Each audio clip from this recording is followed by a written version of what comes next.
ପିଲାମାନେ ହଉ ଆଜି ପାଠ ପଢିବାଟି ସମସ୍ତ ମନ ଅଛି ଟି ପାଠ ପଢାରେ ଆଉ କେହି ବଦମାସ କରିବନି ପାଠ ପଢିବା ହେଲା। ଆଜି ଆମେ ପଢିଥିଲେ କଣ ପଶୁ ପକ୍ଷୀ ମାନଙ୍କ ବିଷୟରେ ତ ମୁଁ କହିଥିଲି, ଫଳ ପଢେଇଥିଲି, ପନିପରିବା ବି ପଢେଇଥିଲି, ସେ ଆମ ପାଇଁ କଣ ଉପକାର ସେ କଥା ବି କହିଥିଲି ନାଇଁ, କଣ ଉପକାର ସେ ବିଷୟରେ ବି କହିଥିଲି। ଆଜି ସବୁ ଫୁଲ ବିଷୟରେ ପଢିବା ହେଲା। ପଢିବାଟି ହଉ ବସୁଛି ଆମେ ପଢିବା। ଇଆଡେ ବସ, ଇଆଡେ ଝିଅ ବସ, ସେଠି ବସ, ସେଇଠି ବସ। ଆଚ୍ଛା ତମେ ସବୁ କୋଉ ଫୁଲ ଜାଣିଛ କହିଲ ମତେ? କୋଉ ଫୁଲ ଜାଣିଛ? ମୁଁ ଜଣ ଜଣଙ୍କୁ ପଚାରିବି କହିବ। ତୁ କୋଉ ଫୁଲ ଜାଣିଛୁ କହିଲୁ ଗୋଟେ? କୋଉ ଫୁଲ? ସୂର୍ଯ୍ୟମୁଖୀ। ତୁ କୋଉ ଫୁଲ ଗୋଟେ କହ? ଟଗର। ତୁ କୋଉ ଫୁଲ କହ? ଚମ୍ପା। ସମସ୍ତେ ଜାଣିଛ ନା? ତୁ କହିଲୁ ଗୋଟେ ଫୁଲ ନା? ପଦ୍ମ ଫୁଲ। ତୁ ଗୋଟେ ଫୁଲ କହ? କଣ? ରଜନୀଗନ୍ଧା। ତୁ କହ ଗୋଟେ ଫୁଲ ନା? ମନ୍ଦାର। ତାଳି ମାର, ତାଳି ମାର।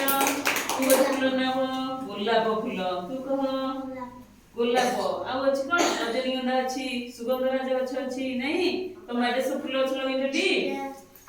ସମସ୍ତେ ଫୁଲ ଗଛ ଲଗେଇବ ଆଉ ଫଳ ଗଛ ବି ଲଗେଇବ ହେଲା। ତାର ଯତ୍ନ ନବ, ତାକୁ ପାଣି ଦବ। ଆଚ୍ଛା ମୁଁ ଦେଖେଇବି ତମକୁ କିଛି ଫୁଲ, ମତେ କହିବ। ହଁ ଦେଖ ତ ଏଇଟା କୋଉ ଫୁଲ? ଟଗର ଫୁଲ। ଇଏ ଦେଖିବାକୁ କେମିତି ରଙ୍ଗ?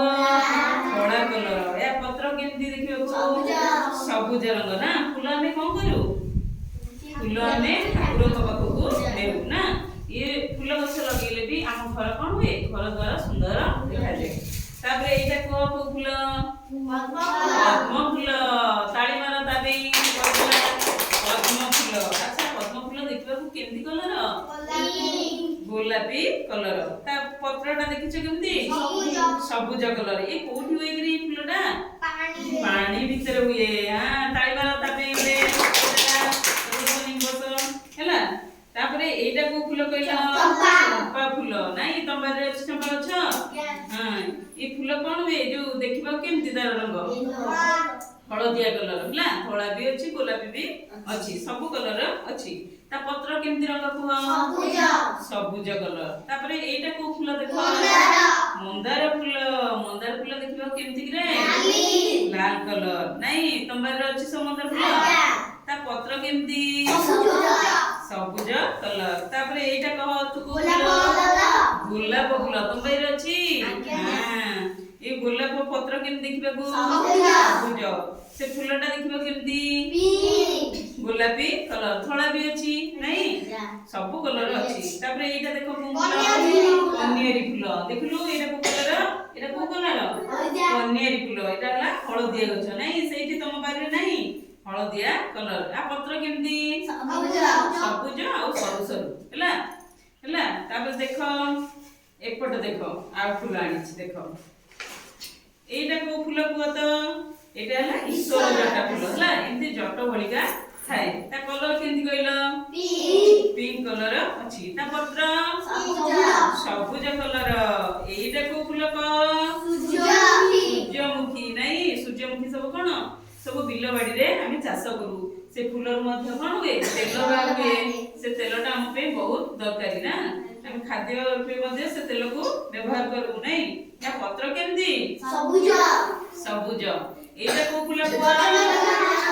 ରଜନୀଗନ୍ଧା। ରଜନୀଗନ୍ଧା ଫୁଲ ଦେଖିବାକୁ କେମିତି କଲର?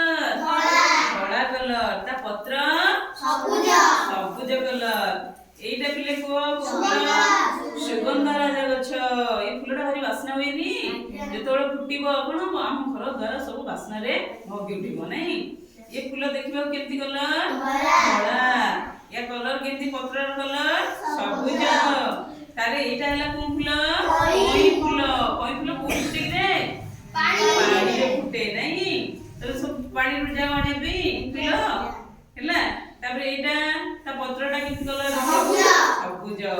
ଏଇଟା କୋଉ ଫୁଲ କୁହ? ଅପରାଜିତା ଫୁଲ। ଯୋଉ କଳା ଫୁଲ ଆମେ କହୁଛେ ତା କଲର କେମିତି? ବ୍ଲୁ କଲର ହେଲା। ଏ ପତ୍ର ତାର ହେଲା ସବୁଜ ହେଲା। ତେଣୁ ଏ ଫୁଲ ମାନେ ଆମେ କଣ ଦେଖିବାକୁ ବହୁତ ସୁନ୍ଦର ଲାଗେ ନାଇଁ? ଆମେ କଣ କରିବା ନା ବାଡିରେ ଏଇ ସବୁ ଫୁଲ ଗଛ ଲଗେଇବା ହେଲା।